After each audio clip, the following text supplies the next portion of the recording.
Alright, welcome everyone to the comic panel. I'm Cody. I'm Talon. And I'm Shawinta. For those who are listening for the first time, we are a bi-weekly radio show podcast comic book club, covering any and everything regarding comics and manga. We have each co-host pick a book that follows a specific theme and review a book for every episode. Then we wrap up the theme with a retrospective episode covering our opinions and favorite moments from each of the books. This is the first book in our theme of mysteries. The first book that we're choosing is My Favorite Thing is Monsters by Emil Ferris.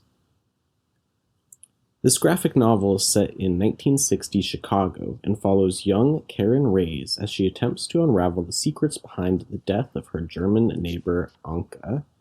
Despite Karen being in elementary school, the story doesn't shy away from adult topics, and Karen learns Anka was raised in a brothel and suffered extreme abuse before surviving the Holocaust. Everywhere around her, Karen encounters complex and sometimes misunderstood people. Through her love of art and monsters, the young girl tries to understand her own identity and place in the world. The story also incorporates real-life events like Martin Luther King Jr.'s assassination and their reaction as part of its exploration of social expectations and issues. I chose My Favorite Thing is Monsters because, honestly, I'd heard a lot about it for a long time.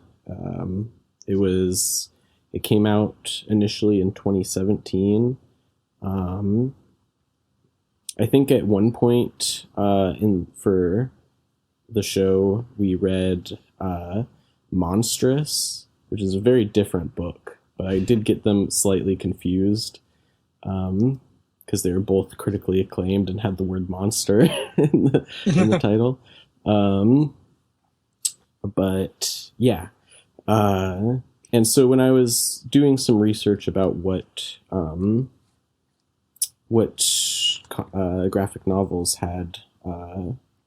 were in the mystery genre, and this one came up, I was like, oh, perfect time to read My Favorite Thing is Monsters. I've heard a lot of great stuff about this. I've watched a video on YouTube about the creator, Emil Ferris. So yeah, that's why I chose it. Gotcha. Yeah. So yeah, let's kind of dig into the book now. What did we like and dislike about this comic? I should have said earlier, but it is funny that you chose this because originally I was supposed to choose a book, and last minute was like, somebody else do it. Yeah. You chose this, and the moment you said it, I was like, Cody, it is so long. It's such a long comic. I was really surprised when you chose it. I've had the book, like, people have tried to lend me the book before, and I was just like, I'm okay. I'll read a comic when I want to read a comic. And I remember being handed the giant book and going, oh god. Yeah. Were you able to read it physically? No, I chose to do digital this time. If I had more time, I probably would have gone back and grabbed it from my friend. Oh, I gotcha. Yeah. It's an interesting story, isn't it? Yeah, it is. There is a volume 2. We read volume 1. Mm-hmm. It's 400 pages, like you were saying. Yeah. No, it's I definitely wasn't expecting it to be like essentially double the size that I feel like a usual volume is. And it's definitely like, for whatever a graphic novel means to you, because it's, really just a marketing term. But it's definitely that, like, there's not like distinct issues because it never came out in single issue format. So, you get the like, they had those covers though, right? Yeah, exactly. And so they kept doing that. And I kept thinking like, oh, it's like a complete story there, and then it'll do another little mini story here. But it kind of doesn't. It kind of does, like, chapter wise. Yeah, I mean, I think it's definitely chapters, but at the same time, it is one continuous narrative. It's not like I mean, I think that there might be like some like thematic elements that are explored, you know, but only in the way that, you know, if you're reading like a novel and they decide to end the chapter, you know, it's like, yeah, it's not so much like you're saying a self-contained story, like an issue would be. Yeah, there isn't super clear like arcs as a chapter ends, you know, like some Mm-hmm. sort of resolution to some small problem within the story. I mean, there is, but they aren't always there. Yeah, It's exactly. a little bit of a meandering story Mm-hmm. in a really intriguing way, I would say. There's a lot though. There's a lot going on.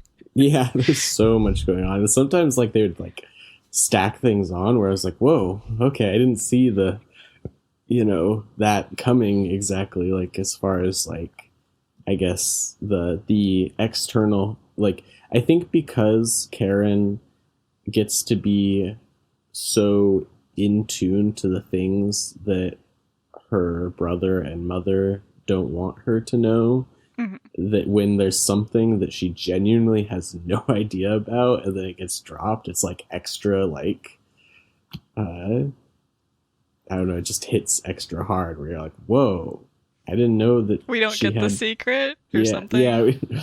yeah. It's just like, how did you not know your mom had cancer? You know, how did you know that your brother, like, you know, and then there's the extra layer, I guess, of like She's an unreliable be narrator. yeah. Well, there's that level. She's an unreliable narrator. Also, you're at the level of like her, you know, just being a narrator. Period. You know, and what she knows and doesn't know.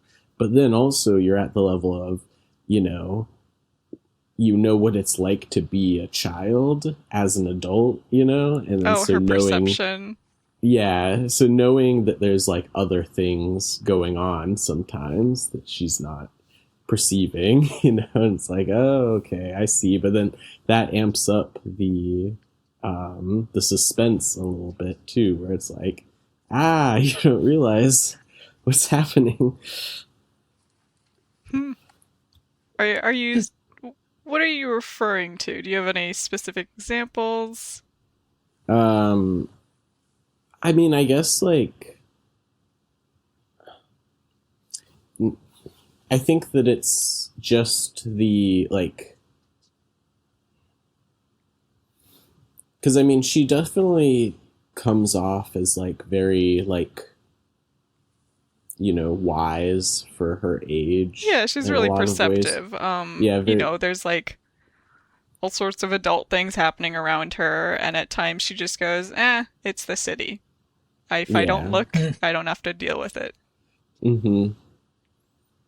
Right. But yeah, I think sometimes also she gets a little bit in over her head too, and Oh yeah, you yeah, know, when like the neighbor like, chokes out the lady.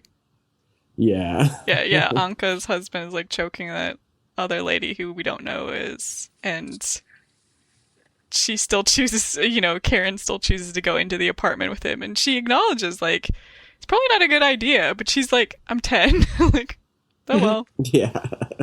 Mm-hmm. I think it partially it's so interesting the characterization. Like, her brother is clearly someone the other kids are scared of, people are scared of, and he admits at one point, like, or I think Karen even says it, where she's like, he's just one man. I, Mm-hmm. Yeah. as much as she feels secure and protected, like she can go to her brother most of the time. She, Mm-hmm. so I think sometimes that makes her a little bit bold, Yeah. just unafraid, brave. Mm-hmm. Right. Just like my brother taught me Yeah. how to punch Mm-hmm. when she Yeah. has to get out of a bad situation. Yeah. She's already become a social pariah for many reasons, but in part the stepping on the cootie scales. I love like when history I don't know how to say it, but when like the past, the memories are like told from a kid's point of view, like it makes perfect sense. They all, you know, everybody hates me because I stepped on the cootie step. The cootie step because all the teachers are on that step too. It just proved that it was the cootie step. Just the kind of rationalization of children is, it's funny to see. And just her interactions, or just her relationship with her family, with how she views herself. She's depicted as, what's the word? She depicts herself as like a monster, or yeah, it's like a specific monster reference. I can't remember at the moment. Well, yeah, I mean, but she's like a little wolf man, right? Yeah, she's going for like a werewolf from a specific movie, I think. Yeah, there's a lot of references in this. Oh, for sure, so many references. Yeah, it's very, very charming in that way too, I feel like. Oh man, I think one of my favorite parts is, of course, when her brother like brings her up to the window. He's like, "You got to look at yourself and admit who you are." Oh yeah, that was a great scene. It's like a betrayal, though, right? In some ways, like he wants her to be. He's like, "You gotta admit to yourself, you're just a kid." In some ways, right? Yeah, I mean, and he's also denying what she sees herself as, I guess. But I mean, part of it's a protection. She views herself as a monster because it helps her make sense of her place in the world. Right. Yeah. But it also, like, it's that scene is very much mirrored to the scene in the alleyway when he's like, monsters aren't real, and then kind of and then the way that she looks at him, and he's all like, really that smart, because otherwise they would have bitten you by now. Yeah, her relationship to her brother is really interesting. We really get taken through the story through her lens. At times where even physically the camera is where Karen's eyes would be, and like that scene you were just talking about. It's looking at her brother and watching his reaction and kind of interpreting, what the implication of her expression is. Doesn't even have to be drawn. Yeah. I just, clearly the book really loves art too. The character has a love of art spurred on by her brother, who also, does tattoos, encouraged her to draw as a little kid. I think one of my other favorite pages, of course, is the Adam and Eve. And it's just the drawing of the two, like, rough-looking people. They're leaned up against a chain-link fence. It's a woman and a man. And the man's got, like, a snake tattoo. It's that? Such a quick aside. It's right before the scene with her brother. I think her brother and her are walking after... I can't recall. But it's... like little asides like that, her interpretation of the world. It's a romanticization. Yeah. Yeah. Beauty in the thing that people overlook. Yeah. I was really impressed too. I mean, this kind of gets into our next section a little bit, which we're not quite ready for, but I'll just say real quick that, like, there's just so many kinds of styles, and it's like, you see, like, I mean, it's not a photo of a painting in a museum, but it is, it's like a very detailed recreation. And it's then a not so detailed recreation.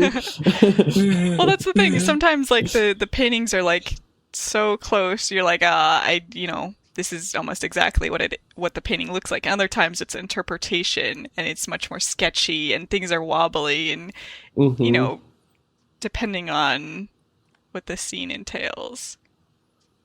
Yeah. It's really interesting. I know it's a mystery, but I don't know. I think I find more interesting than the mystery at times the thematic element of the retelling. This is framed. We'll get into the art, but, like, a retelling from Karen. It's in her notebook. Right. Everything's on lined pages. And then from there, it's a retelling of Karen's view of the events of a retelling of Anka's life. Mm-hmm. You know, there's just so many layers as it goes deeper, and it's at times dreamlike. Like you feel yourself get lost. Things are hazy. Things aren't fully drawn. You know, not every scene has not every panel, I would say, has a background. Right. Because there's just a lot of prose. There's a lot of dialogue, and it's paired sometimes with, very, very intense portraits of characters. I guess I'm getting into the art, of course. It's hard. It's a very intertwined thing in this book. Especially with singular cartoonist, making the story rather than a writer artist combo, like some other American comics. It's hard to separate because it's all one work in that way. Man, I just, again, going back to how she perceives the world as a kid, and Sandy, who may or may not be a child who attends her school. Oh yeah, that's like, I'm like, oh, so Sandy's definitely a ghost. Like, like she... Really? That is the implication. Yeah. You never seen her before? Did you get to that part, Talon? The other kids are like, who? Sandy? She's like, Sandy's over there. And they're like, what? No, I didn't. Yeah. Yeah. It's implied, she every time she goes to Sandy's house, Sandy's never there, but sometimes she, sees Sandy in the window. Oh, and that explains why her parents went there. Yeah. It's very heartbreaking. Yeah. Just that scene was pretty sad. There's so many sad things in this. It's a very heavy book in some ways. Yeah. With its little lighthearted moments, of course. Yeah, it definitely like kind of dips it back and forth where I'm like, I feel like I should feel this stronger, but I like, at the same time, I guess maybe I'm just enjoying it too much, Well, you don't want to be weighed down to the point where it's hard to keep going, right? Right. It's yeah, I don't know. The characters are very complex, It's the usual where like some characters will seem like you kind of get them immediately, and then they'll do something that makes you question who they are and like what's going on with them. Yeah. I think a lot of it, of course, shows up in her brother. No, for sure. Yeah. He's definitely, I don't know, just like, very complex, like probably the most multifaceted, Like, he's shown as her protector at first. It's how she views him, and it keeps approaching this idea that he might have hurt Anka. And just, he's trying to protect her from her father. Yeah. Trying to protect her from everything. And then, and she feels horrible because in some ways, well, he can't protect her from everything, and he won't tell her anything. Yeah. Her being... And I mean... Karen. Sure. Okay. Yeah. Did you get a sense of that at all, Talon? What her brother's keeping from her? Like, I mean, he keeps like everything from her. Like, he's clearly like been with like most of the ladies that they encounter. Yeah. He, I don't know. Just he can't keep stable relationships. He can't keep himself out of trouble. No matter how much, he loves his family and wants to look after them. Even, I think the most stark one example is the gangster who's helping him dodge the Vietnam draft. Who's helping his family stay, I think he's the landlord, right? The gangster? Yeah. He is. And so he's letting them stay no cost while the mom's sick with dying of cancer. And he's like, and what does Dees turn around and do but sleep with his wife? Of course, at her urging blackmail. Yeah. He's still kind of a victim there because he's all like, well, I'll just say that, she's like, yeah, if you don't do it, I'll tell him that you did and that I didn't want it. That's a real conundrum. Joseph and Potiphar, the Potiphar's wife. There you go. Got yourself in a real pickle. Mm-hmm. Yeah. Then even the what is it, Sally, the one guy who's always watching on behalf of the gangster. Mm-hmm. He's a pretty brief character, but I don't know why I find him interesting in that he's watching everything happen, but he's not telling the gangster about what's going on there. And he even tells Karen, you can't ask your brother about who Victor is. You can't ask him about who he killed. Mm-hmm. And Karen can't make out, who did he kill at first. Yeah. No, totally. To go back onto Sally for a second, I feel like, in the way that this story is playing with just double or not even doubles, but just how things aren't what they seem. Yeah, that's how I would say it. Sally looks kind of scary. He's lighted because of the green room in this very scary way, and also it's he's watching them, he's literally spying on them. But then it's you get that kind of comic relief almost where he's like, oh my god, Karen, you don't know. Karen, you're 10. What don't you know about the murders? And so it's almost the more normal and less scary looking people are the actually scary people, and the people. Oh yeah. Going into Missy's family. Mm-hmm. Right. Yeah. And, her classmate who's clearly, probably also gay, like Karen. But forced to cover it all up, and what is it, the little pink gang? All the little girls at school in pink. Mm-hmm. Yeah. There's so many characters. We could not go into all of them. Was there any parts that you particularly didn't like?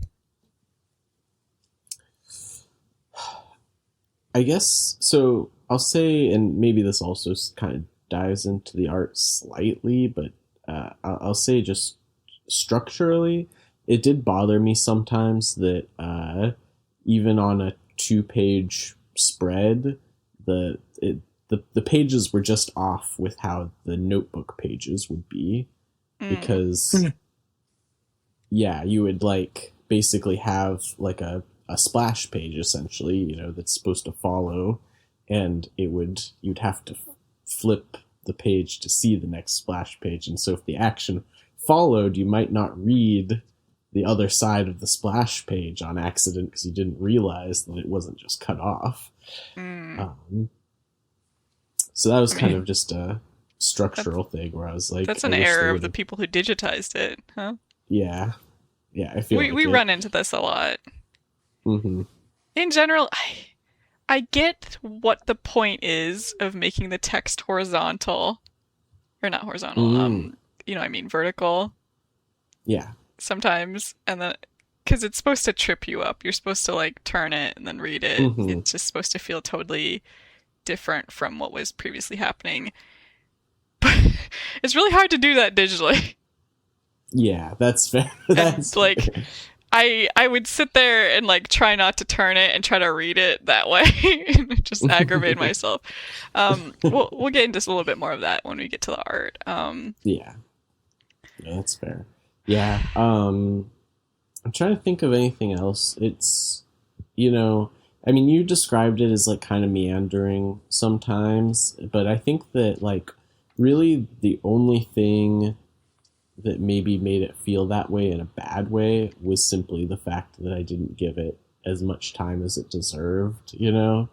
I was reading it on a timeline a little bit that it needed more space. So I guess I like, did read 400 pages in like 4 hours.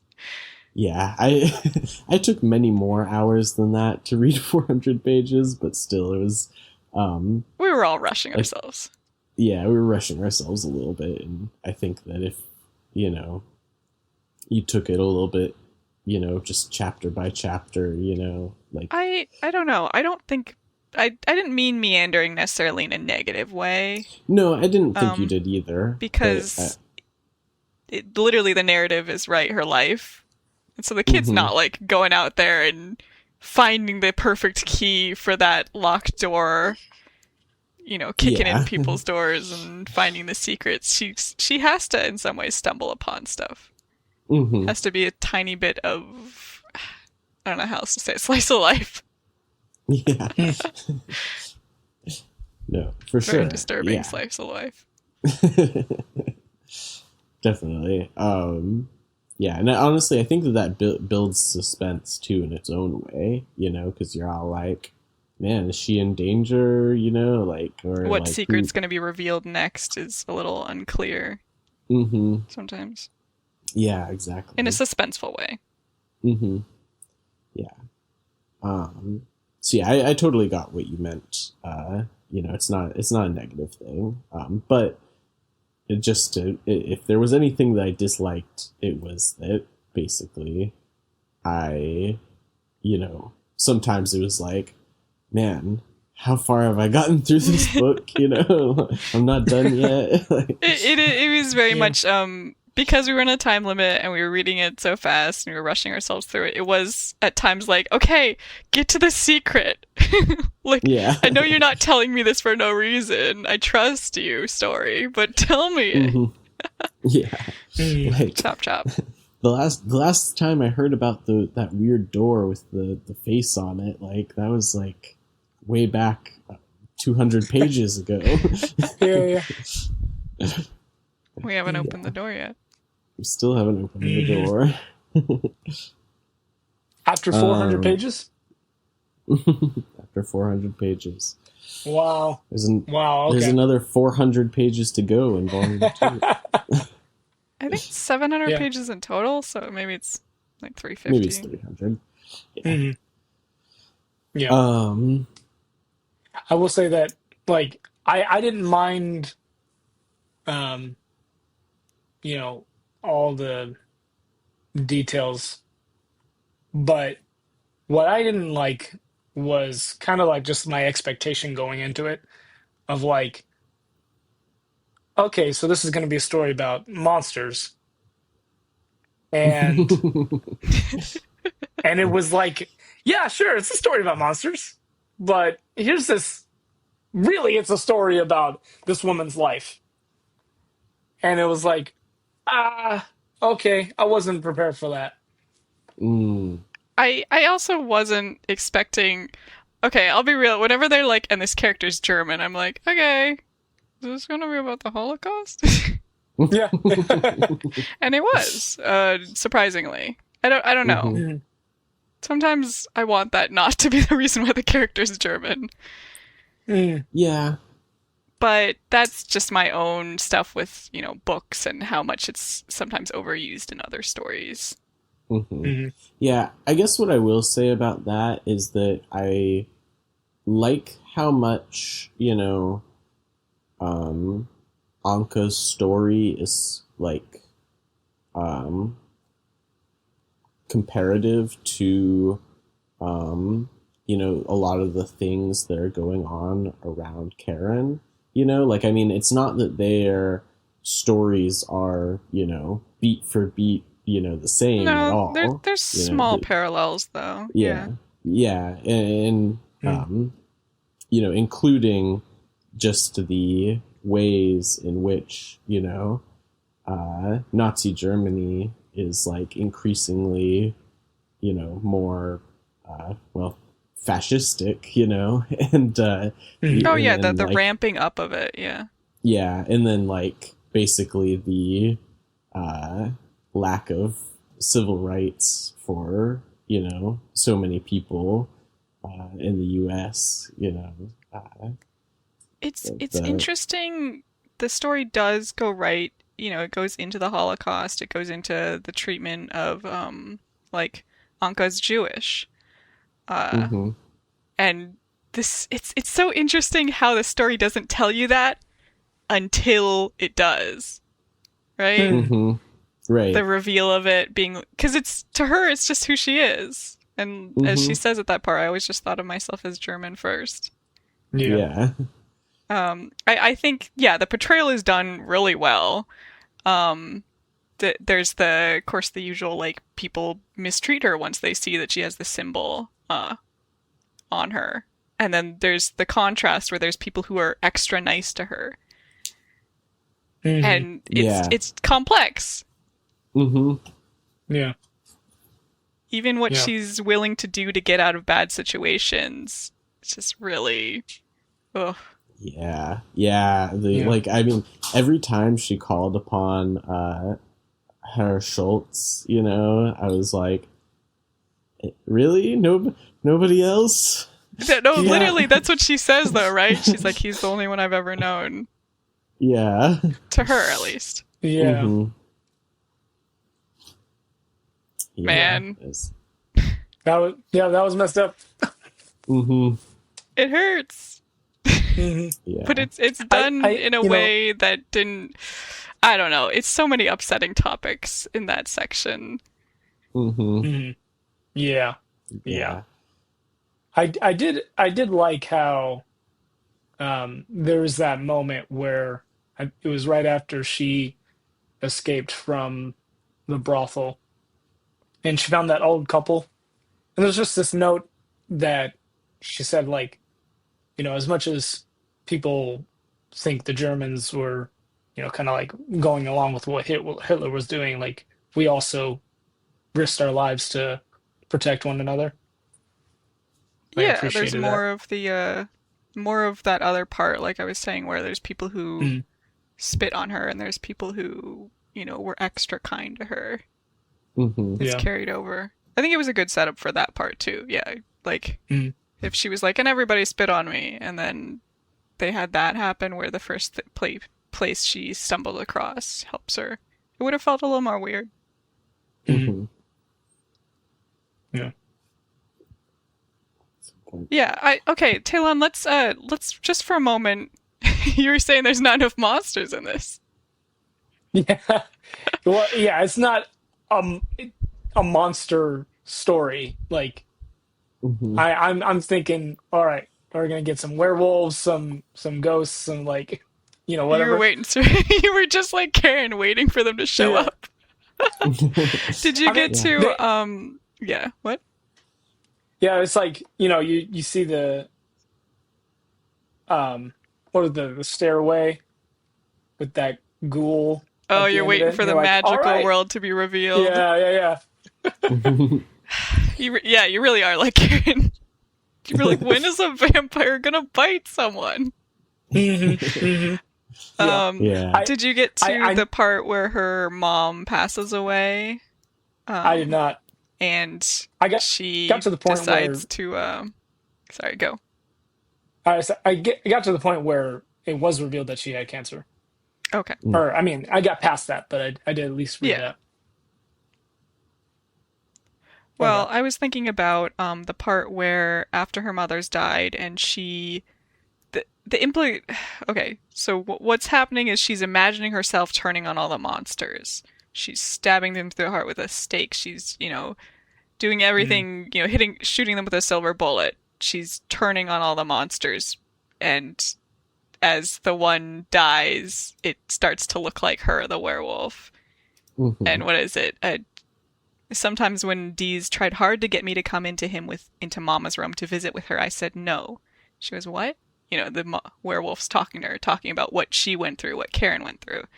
I could hear Mama in there telling Deez, nah, now don't bother my Karen Angel because she knows that me and her is going to be talking to each other for the rest of eternity. It's like, oh man, she's a little kid and she doesn't, it hurts to go in and see her mom changing and, clearly going to pass away. And her mom's like, don't worry about it. I'll always be with her kind of thing. And just, because you don't, I don't know, her turning on the monsters at first, I didn't totally get it. And then, of course, when that happens, you get it. It's her turning on herself, her mad at herself for what she did. Small things like that. Gotcha. I don't know if I would have gotten that. She has that one part where she talks about good monsters and bad monsters. Yeah. It makes the delineation between, people who can't change something about themselves. And how does that make them a monster versus people who just want to control everybody else? And I don't know. Yeah. Gotcha. Yeah, I really liked that part too, because it is like, the monster as like, race subtext or queer subtext or, the other. Whatever.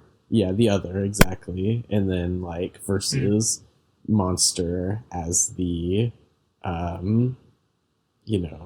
the systems of power, that are or people who look outside. Totally normal and are the worst.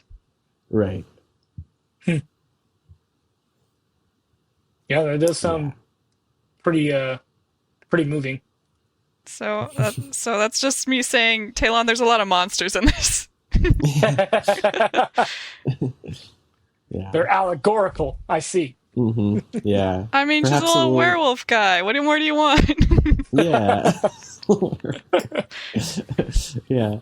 And I mean, like, like I was saying before, maybe it's a little trite, but it's like the whole, like, the real monsters were the people all along kind of thing. I mean, it's that one saying where it's like the worst part about monsters is that they're human like you. Right? Just that's the thing. If you tried to pitch this idea to me, you're like, and monsters are the other, I'm like, yeah, duh. But this story is very clever with it, I think. Yeah. Fair. No, it does a really great job. Does that explain kind of like a quarter of the way through, I think? We see this other kid who kind of accepted the Valentine's Day card, and Karen describes him as, So, with the reveal that she's a kid, she's just a kid. It's like, did they ever go back and say he's also just a kid? He shows up in a large section of another part. When some of the boys in Karen's class try to assault her, and she fights back, and he steps in and helps her. His name is Franklin, and it's so interesting because in that part it's clear, he has scars, and she goes on about how it's kind of beautiful the way someone put him back together. In her Karen way of looking at everything. And he accompanies her to the art museum. And she also brings Sandy, and he's the kid who's like, who's Sandy? Like, who are you talking to? But he doesn't push on it. He just kind of accepts that she's talking to somebody. Right. Huh. And the reveal in that portion is that he's clearly queer in some way, has an interest in fashion, and other people in the city can very quickly tell. He's not even just looked down upon for his scars or being like a really tall kid who's pretty quiet. The moment he talks, people are like, "You're not like me. I'll never accept you as another person like me." Yeah. Yeah, even in his, like, like, there's obviously a pretty a community of I'm trying to think of the right way, like, of civil rights, aligned African Americans, and then so when he tries to talk about the killing of Martin Luther King Jr., they don't accept him, or one person on the train who is also black doesn't accept him because they can tell that he's queer in some way, Mm. Yeah, the old man's like, he's one of us. You gotta be nice to him. And the guy's like, he'll never be like me. And, facing opposition on many different fronts. Yeah. It's interesting. Yeah, he's, in the end though, he's just a kid. He's literally just a kid. And Karen's just romanticizing everybody in her life in some ways. So yeah. Yeah. So many different little art pieces referenced throughout. Yeah. Yeah. I thought that was interesting thing about how, like, climbing into the art. And, like, such a childish thing, yeah. Yeah. But I really liked the way that they did it too, where like, especially the one that was most about her brother, and like the princess, the knight, and the dragon, and then the little boy in the cave. Yeah, the little deets. Yeah. It's just so, like, particularly impactful, where it's just like, and like, I don't know, like, really great foreshadowing, I feel like, where it's like, oh, there's definitely more to this, and I could kind of even foresee where you're going with this, but Karen doesn't. She doesn't quite get there, A little detective outfit. Yeah. Is that part of what he's keeping from her? I can't remember if you guys said that before. What? What? Did you guys mention that he was keeping something from her? Yeah, he's keeping, like, everything from her. Sorry, go ahead. What he was keeping from her was his involvement with Anka. The lady who died. Anka, yeah. Yeah. And I mean, I guess, to fully spoiler it? It, He's clearly killed someone in his past. And he says Anka was the only one who was, like, kind to him at the time, I guess. Or he sought comfort with her at that time. Yeah. And it's, oh man, I don't remember what part it is where Karen, a lot of Karen trying to piece together the clues is people being like, Karen, or the paintings telling Karen, like, Karen, you know what the shadow was near Anka before she died. And man, it's very interesting. It's trying to do a very layered mystery. And typically that could be really confusing, but I feel like I was able to grasp it pretty well. It's a little obvious at times because, like you said, Karen just can't piece together everything. Yeah, but I mean, at the same time, right? Yeah, I do feel like there is a little bit of misdirection even still, because, like, at first, I guess I was like, oh, I feel like the most likely person to have killed Anka was actually her mom. But except for I couldn't really establish motive yet, Okay. Like, that just seemed like, yeah. Her Karen's mom. Karen's mom. Okay. There's only the one mom. Yeah. Let's get to that in the mystery section. Okay. We should maybe talk about the art first. Right. Yeah. Absolutely. Okay. Knowing how much work that takes, I am just blown away by this art. I mean, it's incredible. Yeah. This was originally recommended to me based on the art, of course. I mean, it won awards for many different things. But I wanted to be like, what's the point of doing all that cross hatching? Like I usually do. No, this story is just very what's the word? Intentional with what it puts detail into and what it doesn't. Mhm.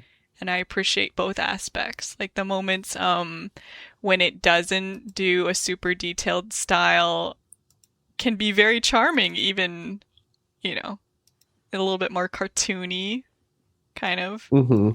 I think the Yeah. one scene, actually, yeah, the one scene with the gangster where she, Karen's clearly been snooping, and then he's like making her promise. She's like, "No more snooping, I promise." And he's kind of looks angry, and she's like, "Wait, more snooping?" And Yeah. he's like, "Yes, I want you to snoop on my wife." Now you're getting it, Karen. It's just a little four panel, and it's very cute. Also, just a quick aside because you just reminded me too that the landlord gangster doesn't actually know her name correctly. Calls her Carrie Ann instead of Karen. Oh yeah. It's such a good bit. um, but yeah, just incredible work with ballpoint pen. You know, like Yeah. just like yeah, completely gobsmacked, you know, where it's just like, what you, you know, and like, you know, I guess there is like kind of an element of, you know, suspension of disbelief where you're all like, all right, 10-year-old isn't drawing this good, you know? Oh yeah, yeah. Her little beat drawings. Mm-hmm. Where her brother would give her beats and she would just smash it around on the page. Yeah. Yeah, there's you know, strong exaggeration in certain parts to emphasize, you know, how she views the world in a childish way. Mm-hmm. Even on that page I was just talking about where the gangster's kind of like smirking, nobody drops dead in Uptown without my say so. He says, especially not that saint of a mother of yours. And he looks very serious and more realistic in that moment when he, you know, has a stronger emotion. Yeah. Yeah, definitely. I, you know, everybody pretty much has like, you know, it's almost like, I haven't actually read any David or Daniel Klaus, but it kind of reminds me of that sometimes in the faces of just like this, yeah, like strong exaggeration of like kind of, almost like,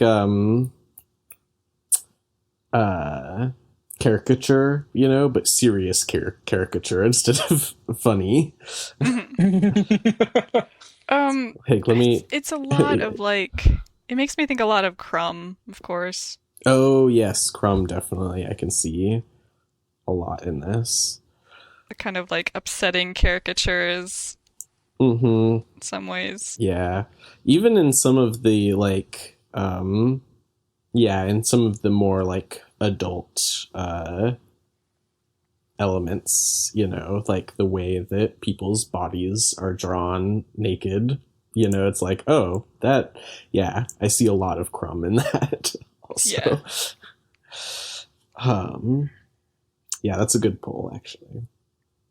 Yeah. Bombastic yet lurid. Mm-hmm.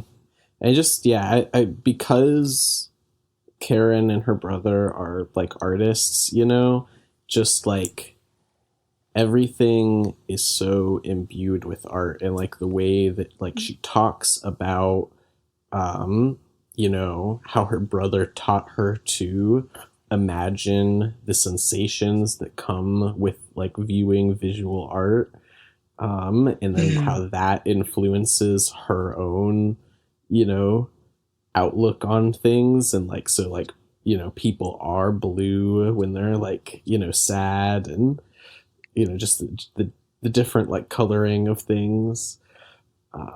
Yeah, the use of Even how color she versus black and describes. white. Yeah. Mhm.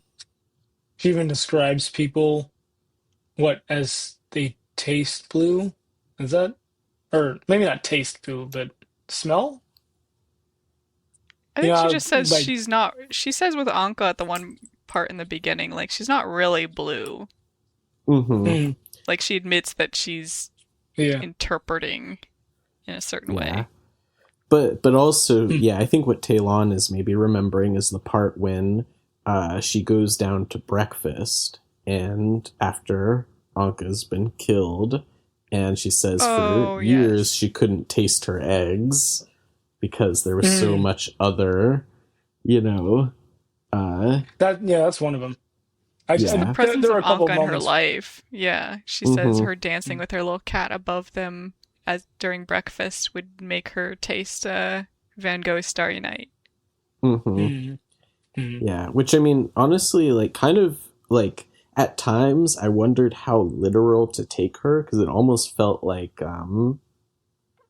synesthesia, yeah. I wasn't sure if they meant that on purpose either. I just took it as, since it didn't come up again, I just took it as her love of art and her viewing the world through art in just another way. Right. Yeah. Yeah. No, there were a couple of times where she was saying things like describing things that way, where it's like describing some other aspect as this is blue, or I can't remember exactly where it was. Yeah. I do kind of remember what you're talking about. I just, don't know where it is. But yeah. I think one of the most striking, two of the most striking pages for me were the snowflakes. Oh my gosh, incredible detail on as they were falling, because the Germans were sending out the Jews on this train towards the east. And so it got colder, and so it was snowing. And then we get a shot of inside the train car, and it's black and white except for Anka, who's blue, and the light, I don't know if it's sunlight, but just the light is coming through the bars of the cage and is like shining on them. So you see the sunlight, the rays of sunlight, and it's like on those rays, it's like things were drawn lighter. And I was like, wow, that is awesome. Yeah, the careful use of hatching and everything to just get the atmosphere right for that moment. Yeah. Yeah. I mean, also, I feel like we'd be remiss to not talk about, because I'm not sure we've actually mentioned it. This is all on lined notebook paper. Yeah. Is it actually? I mean, honestly, I think it is. I don't think that it was just transposed onto a background. I could be wrong. I mean, I wouldn't be surprised. I mean, paper is paper. Yeah. The only problem being every single time you wouldn't be able to use the backside of that paper, and when you did it, you wouldn't be able to have the other paper underneath it, or else you'd affect the other drawing. You have to be very careful. Yeah. If I remember right, she did do this all with ballpoint, the author. Okay, here we go. Wikipedia says, my favorite thing as monsters was mainly drawn using a Bic ballpoint pen, and the text was written with Papermate's felt tip Flair pen. As drawing directly on notebook paper made corrections difficult, Ferris used a drawing layer over a notebook layer. Yeah. Ferris did not use outlines while drawing, instead letting images that were evoked collect visually in her head. I use felt tips. They're fun. Interesting. Okay, so should we move on to the theme? Yeah. All right, so what was the mystery of this comic, and how did it answer that mystery? To be fair, it is 2 volumes, and we read the first volume. Mm-hmm. True. So we didn't get the answers to everything. We sure as heck didn't get to go down the stairs. Mm. Yeah. Yep. No, yeah. So, I mean, yeah, we don't know who killed Anka. We do know, well, yeah. So this is kind of what I was pointing to earlier when we started talking about it. But, like, it seems like it's reasonable. At first, it seemed like Karen's brother was, like, basically admitted to killing Anka. Mm-hmm. And then it now, by the very end of the story, seems like it's possible maybe that he instead killed their secret younger brother, and that's what he was really admitting to. And that, but then he also says he was so jealous, so maybe he was talking about Anka, but it's unclear. Or maybe he killed them both. Maybe that's what it is. I think. But yeah. Well, so I actually read You know, like the first 5 pages of volume 2, because I was like, what if I read this too? And then I went, no, too long. yeah. And the first 5 pages are immediately like, and this is who the character is. Like, it reveals one of the secrets. Oh. I feel like it makes a lot of sense. Yes, so the main mystery is who killed Anka. I will say, the Wikipedia page for this book seems pretty adamant on who the answer is by the end of volume 1. I'm like, I don't know. No. It's not clear like that. Interesting. But I think it's pretty obvious that yes, that the death that seems to be mainly, well, he's being haunted. Karen's brother is being haunted by several deaths, of course. Even if he didn't kill Anka, it is bothering him. He's being haunted by the death of his mother. Acting out in new and violent ways. And, but yes, he did first and foremost kill their brother. It's really interesting how immediately the book, volume 2 tells you that. Interesting. Yeah, I mean, to be fair, I feel like the end of volume 1 is pointing pretty hard at it. So, yes. Even if I didn't read the beginning, I was like, okay, he killed their brother. Yeah. And the beginning of volume 2 is like his twin brother. And I was like, oh my gosh, that makes sense why there isn't some other face haunting her. Yeah. That makes sense. Interesting. I still don't think we know who killed Anka, though. No, I don't think so either. Yeah. It's definitely not complete, but it's also half the story, It's, it'd be a completely different thing if this was like an ongoing series that was never meant to end or something, which would be ridiculous for this kind of story. But considering that it's just truly we only have half the story, that makes perfect sense that we don't have closure yet. It's interesting because with the way the story is and the mystery, clearly we haven't gotten the full story on what Anka went through before she came to America. But,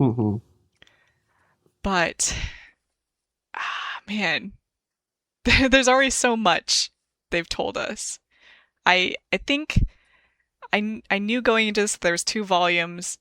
When you originally said the title that we were going to read, I was under the impression there was only 1 volume, so I assumed it was all going to wrap up in one. Yeah, and I didn't know if there was 1 or 2 either. I couldn't remember. So yeah.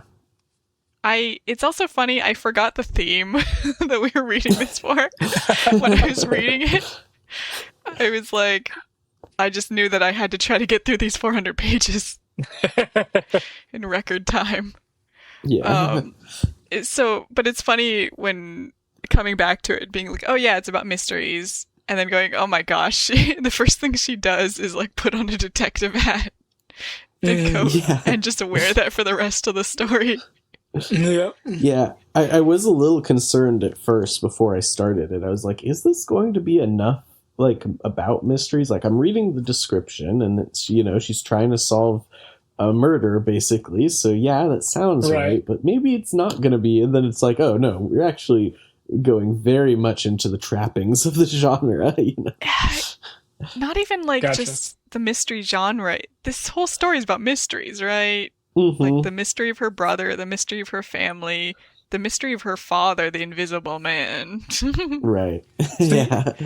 I will say, to me, it was hard to it was hard for me to see the mystery because there was so much like, this is the story of Anka going through, and like kind of like how Shweta mentioned meandering. It was just like, I didn't get a sense of like, these are details that are pointing to something, or that are kind of giving clues to clear clues where like mystery. Yeah, that was part of what I was saying with there's like not quite resolution to chapters. Like in a typical mystery story that was very, clearly plotted, there'd be like something investigated and a specific clue is from that. But because everything is so interwoven, because it's trying to be realistic, and because this, in realistic life, like a mystery would not have a blinking clue. Something becomes obvious later with even more context. Something that seemed not even like a clue previously. It has to build in so many little ways. Yeah. Yeah, it's very interesting structure. Honestly, I really appreciate.